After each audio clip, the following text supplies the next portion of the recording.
On Monday night, Boston, a big decision to make on Jaylen Brown's future and whether or not to give him a max extension. I asked Stephen A. Smith about that exactly yesterday.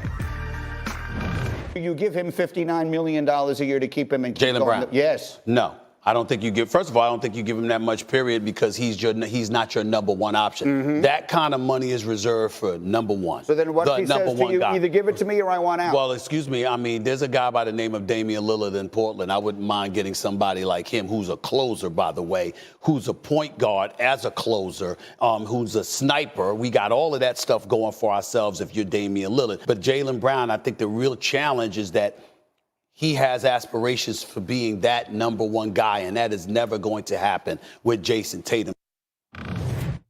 Ooh. So the plot thickens this quickly after the season. McNutt, I will start with you. What do you think of what Stephen A. just said about Jaylen Brown's future in Boston? I completely disagree with the great Stephen A. I think that the Celtics should keep this core together. This team has not had any continuity at the head coaching position. They've had 3 coaches in 3 years. And when you look at this year's coaching staff, Joe Mazzulla gets promoted, not replaced as far as position, as far as I know.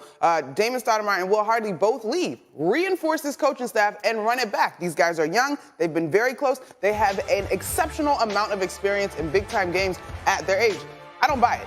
You add Dame to that team, you fundamentally change this roster. This roster, as constructed, is good enough to win a championship. All right, let me keep Dame in my back pocket because I will come back to that. But let me stay on this one for a moment here. Will there come a day? I'm asking you to look into the crystal ball. Monica McNutt has a crystal ball. Will there come a day when the two of us are sitting next to each other right here talking about Jaylen Brown and Jason Tatum having won a championship together in Boston? I believe so. If they keep this group together, yes, listen, they got to the finals last year. All the pieces they added were about supporting what they did last year. Derek White was a tremendous addition, all defensive type of guy, terrific shooter. Saw him have some brilliant moments in Game 7, even though it didn't pan out. Malcolm Brogdon won Sixth Man of the Year. Now, he was injured in this series, but he did what he was supposed to do. This team got better from last year. The questions were with the coaching staff. Reinforce the coaching staff. Allow these guys to do what they've done. They are young. They still have time. Why do you break up a core in which everybody in the entire league is trying to build? All right, so McNutt says yes. Stephen A. says no. Let's go to Windy for the answer. What are the Celtics going to do, Brian Windhorst? Yeah, Greeny, it's a big decision, but it's actually a fairly simple one. You either extend Jaylen Brown or you trade him. And the issue with trading him is that you will not get good value because once you trade him, he cannot get the Supermax extension, which means he's kind of unlikely to extend. So a team negotiating with the Celtics would potentially be negotiating for a rental. So I'm going to tell you the Celtics have done this arithmetic already, and I think they're headed for signing Jaylen Brown to that Supermax contract. And then they have a 2-year window before he and Jason Tatum would actually get the big dollars together where they can figure out whether or not this pairing works. It's not the time to make the big decision. I realize that Jaylen Brown did not look good at the end of this series. I realize that the Celtics missed an opportunity this year to get back to the finals, but it is not the moment to break them up, and I don't think they're headed that direction at all. And let's just make clear for everyone who is watching, because we've all heard of the sign and trade, right? That's a common occurrence in basketball. Explain to everyone, Wendy, as we discussed in our meeting this morning, why that is not on the list of options. Right, there's 2 things. Number one, once you trade a player in Jaylen Brown's position, he cannot get the Supermax. The whole entire point of the Supermax is to keep the player put. It's an anti-Kevin Durant move, anti-LeBron James move, leaving their franchises. So you can't get the Supermax if you trade him. Also, as soon as you sign a player to a Supermax, Greeny, you can't trade him for a year. The Celtics are completely aware of all of these things, and I believe all indications are they're going to offer it. He may, think about it for a while. I think he's going to sign it. He won't be traded untouchable for a year, and this is not going to be a topic of conversation for at least a year. Doesn't mean that it won't be a topic of conversation or a big decision 18 months from now. But I understand why people are asking about it, but I think this is more elementary. I think it's not going to be an issue. All right, so it sounds like that will be run back. But you did mention, or I should say Stephen A. mentioned Damian Lillard, who was a fascinating piece in all of this. And by that, I don't mean just specifically Boston, but his name comes up, it feels like, all the time. So, Wendy, I'll start this one with you. and I see it says Celtics on the screen, but I'll put this to almost anyone. Should we be expecting, as a basketball public, Damian Lillard to go from one place to another during this offseason?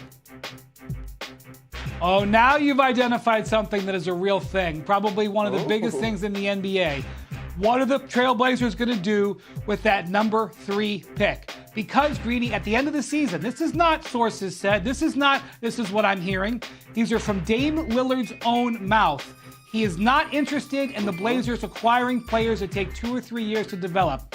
He wants help right now. Now, he is not saying that if you don't get help right now, I'm leaving, but you don't need a roadmap to figure that out. And their general manager, Joe Cronin, came out and ratified that and said, we need to go forward right now. Whoops. The Blazers jump up in the lottery to number 3. Greeny, do you know who some of the number 3 picks are historically? We're talking about Luka Doncic, Joel Embiid, James Harden, Jaylen Brown, and Jason Tatum. Both number 3 picks. I don't think they're going to get that kind of value trading this pick. So now the Blazers are like, wait a minute. Maybe we shouldn't trade this number 3 pick. Maybe we should keep this number 3 pick, bring in a player in here that could potentially be a franchise player. So what's Dame going to do? What are they going to do with that number 3 pick? This is one of the biggest things that's hanging over the NBA for the next month. I'm not sure the Celtics would be involved, but I do think a lot of teams are watching. The Blazers have not tipped their hand yet. It's still a mystery. I'm not sure they've figured it out yet. Once upon a time, the Blazers had the 2nd pick in the draft, and they took Sam Bowie. And the 3rd pick in the draft that year was a fellow you may have heard of. His name was Michael Jordan. What do you think of this? Damian Lillard. Do you think, should teams be knocking each other over, knocking everything in their way over to try and get him this summer? This is going to be very curious because what is going to be the asking price, right? Like, Dame's contract is not a discount contract by any means, right? And so what is going to happen to your roster if you add a guy like Dame Lillard, right?